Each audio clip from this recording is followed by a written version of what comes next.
بسم اللہ الرحمن الرحیم۔ سب دیکھنے اور سننے والوں کو السلام علیکم۔ اللہ تعالیٰ اپنے بندوں کا ذریعہ نجات کسی نہ کسی سبب سے بنا دیتے ہیں۔ ایک عورت کو صبر کے میدان میں آزمایا گیا۔ ہر سال اللہ تعالیٰ اسے اولاد نرینہ سے نوازتے، مگر چند ماہ بعد اس کے گلستان سے یہ پھول مرجھا جاتا، اس کی گود پھر خالی ہو جاتی۔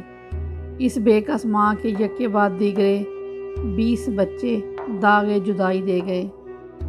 آخری بچے کے فوت ہونے پر اس کے غم کی آگ بھڑک اٹھی۔ وہ اٹھی اور اپنے مالک و خالق کے سجدے میں سر رکھ کر خوب روئی، اپنا سارا غم اللہ کی بارگاہ میں پیش کیا اور کہنے لگی، اے پروردگار، تیری اس گناہ گار بندی سے کیا خطا ہوئی کہ سال میں 9 مہینے خون جگر دیکھ کر بچے کی تکلیف اٹھاتی ہوں۔ جب امید کا درخت پھل لاتا ہے تو صرف چند ماہ اس کی بہار دیکھنا نصیب ہوتی ہے۔ میرے باغ میں 20 پھول کھلے، مگر میرے نصیب میں ایک بھی نہ آیا۔ میرے حصے میں صرف غم ہی آئے، میرا کوئی بچہ پروان نہ چڑھا۔ اے دکھی دلوں کے بھید جاننے والے، مجھ لاچار اور مجبور پر اپنا کرم فرما۔ دکھ درد کی ماری کو روتے روتے اونگ آ گئی۔ خواب میں ایک پربہار سرسبز باغ دیکھا جس کے اندر وہ سیر کر رہی تھی۔ سونے اور چاندی کی اینٹوں سے بنا ہوا محل نظر آیا جس کے اوپر عورت کا نام لکھا ہوا تھا۔ یہ سب کچھ دیکھ کر وہ بہت خوش ہو گئی۔ محل کے اندر جا کر اس عورت نے دیکھا کہ محل میں ہر طرح کی نعمتیں موجود ہیں۔ وہاں اسے اپنے سب کھوئے ہوئے بچے مل گئے جو اپنی ماں کو دیکھ کر کھلکھلا کر ہنس پڑے۔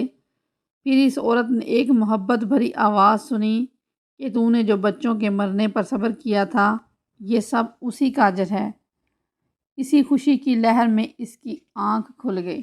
جب وہ خواب سے بیدار ہوئی تو اپنے مالک و خالق کی بارگاہ میں روتے ہوئے عرض کی، الہی، اب اگر اس سے بھی زیادہ تو میرا خون بہا دے تو میں راضی ہوں۔ اب اگر تو مجھے سینکڑوں سال بھی اسی طرح رکھے جس طرح میں اب ہوں تو کچھ غم نہیں۔ یہ انعامات تو میرے صبر سے کہیں زیادہ ہیں۔ اس نے سمجھ لیا کہ چند روز زندگی کے بعد اسے بہت اچھا ٹھکانہ ملنے والا ہے۔ ان چند دنوں کے بعد میری بچوں سے دائمی ملاقات ہونے والی ہے۔ محترم ناظرین، اس کہانی سے ہمیں یہ سبق ملتا ہے کہ ہمیں صبر کا دامن کبھی نہیں چھوڑنا چاہیے۔ اس کا اجر بہت زیادہ ہوتا ہے۔ بے شک اللہ صبر کرنے والوں کے ساتھ ہے۔ اگر آپ صبر کیے ہوئے ہو نا تو دیکھو اللہ پاک خود قرآن پاک میں کہہ رہے ہیں کہ میں صبر کرنے والوں کے ساتھ ہوں۔ تو اللہ کا ساتھ پا لیا تو اس سے بڑھ کر اور کیا چاہیے۔ اس لیے اپنی دعاؤں کے کن ہونے تک تھوڑا صبر اور کرو، اللہ تمہارے ساتھ ہے۔ اللہ تعالیٰ سے دعا ہے اللہ ہمیں آپ کو آزمائشوں مصیبتوں میں صبر کرنے کی توفیق عطا فرمائے اور ثابت قدم رہیں۔ آمین یا رب العالمین۔